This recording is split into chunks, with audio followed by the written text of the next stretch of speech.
This is the Zhong Hua Street Bank.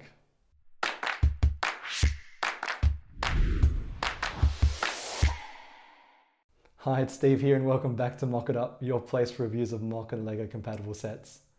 In this video we'll be looking at a LEGO compatible set made by XINGBAO from their Zhong Hua Street series. The word Zhong Hua means everything relating to China and not just what is bounded by geography.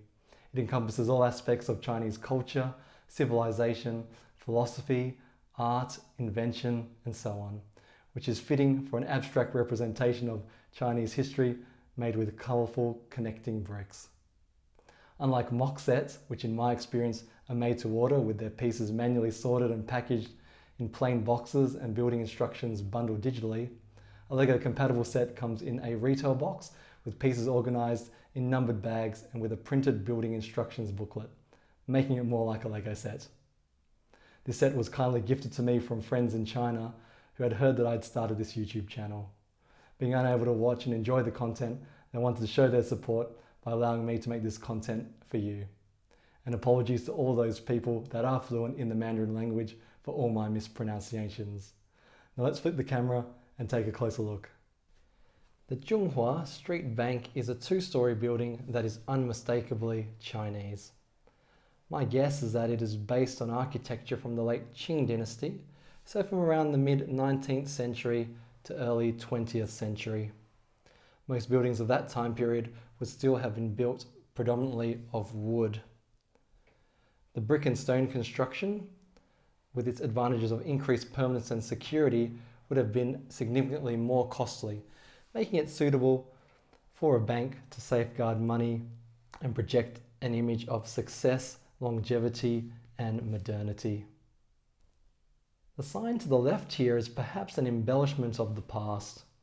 The golden boat-like shapes, of which there are 6, represent yuanbao, which are traditional Chinese gold ingots. You can think of this sign like a giant pizza in front of a pizzeria, or a giant coffee cup in front of a cafe. It's a little over the top. Now let's take a look inside. The sign above the entrance says Zhen Tong Qian Zhuang, which translates to Harmonious Communication Bank. Inside, we have a large foyer with tiled floor. To the left here, there is a shrine to Kai Xian, the god of wealth and money,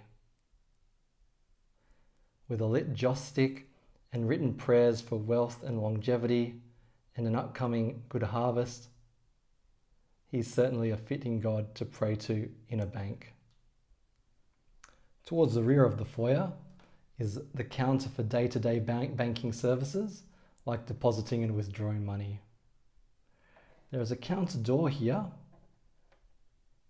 behind the stairs for staff access behind the counter.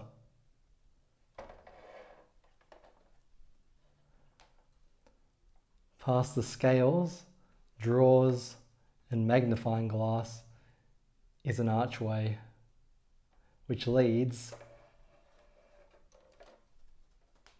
to where the money is kept.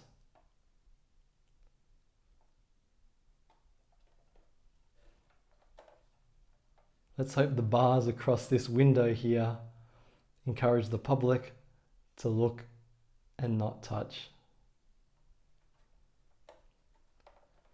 There is a door here leading to the outside that perhaps is used for transporting money in and out of the bank by staff.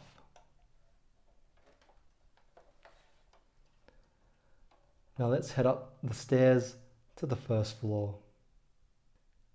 Here is the first floor of the bank, which I believe is a space for the owner of the bank to meet with customers to discuss loans or business deals, like a bank manager's office in a modern day setting. Seated to the left of the desk is where I picture the owner sitting with abacus and writing brush close at hand, and the customer seated opposite describing their hopes and dreams or fears and concerns. A flower pot atop a side table and a cabinet for books and documents completes the interior furnishings. There are two balconies which I believe may have different purposes. I suspect this side balcony to be for the owner to step out of the room while the customer thinks over a big decision. The main balcony, facing the street, would have a better view of the neighbourhood and its surroundings. Here's a quick look at the roof with its pieces really capturing the look of bamboo and painted timber, with some exposed grey brick or stone thrown in for good measure. The underside even uses dark brown pieces to reflect a timber interior structure. The quality of the pieces is what I would say is 3.5 out of 5, with 5 out of 5 being reserved for Lego pieces.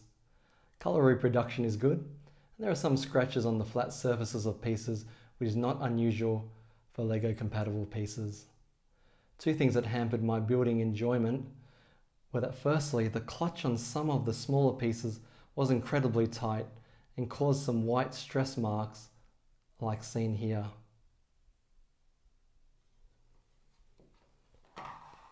And secondly, for some pieces, like these grey tile pieces here,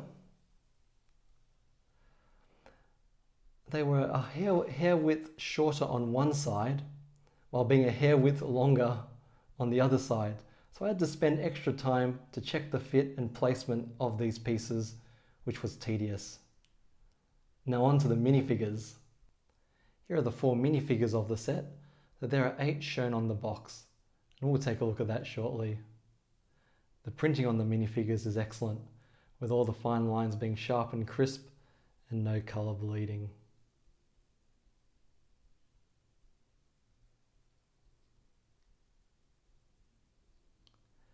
They have an extra point of articulation at the shoulder, which could be useful for certain poses.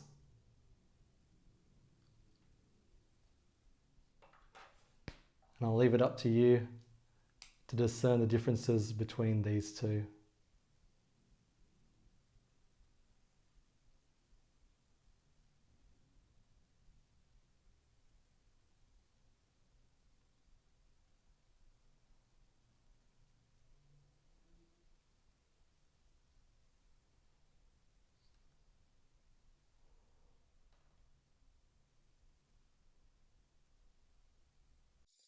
I thought I'd talk a little about the box, because those of you that have purchased Lego compatible sets before or have seen these for sale through online resellers will know that these sets are almost always sold without the original retail box. I think resellers do this to reduce the shipping costs for you by repackaging all the contents into a smaller and sturdier shipping box. This retail box doesn't appear to be made for international shipping. It is more for display upon a shelf in a store. Now let's flip the camera back now. Though I had some issues with the building process and am perhaps missing half of the minifigures, I am thankful to have received this Lego compatible set from my friends in China.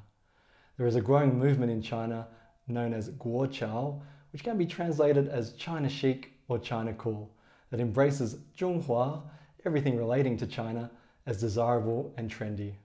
What may have started with local Chinese brands promoting their products over international products in the local market by tapping into the Chinese psyche has led to international brands making Chinese-centric products, like Lego making Chinese New Year sets, for example. As always, thank you for watching this video. I've really enjoyed bringing it to you. See you in the next one. Bye for now.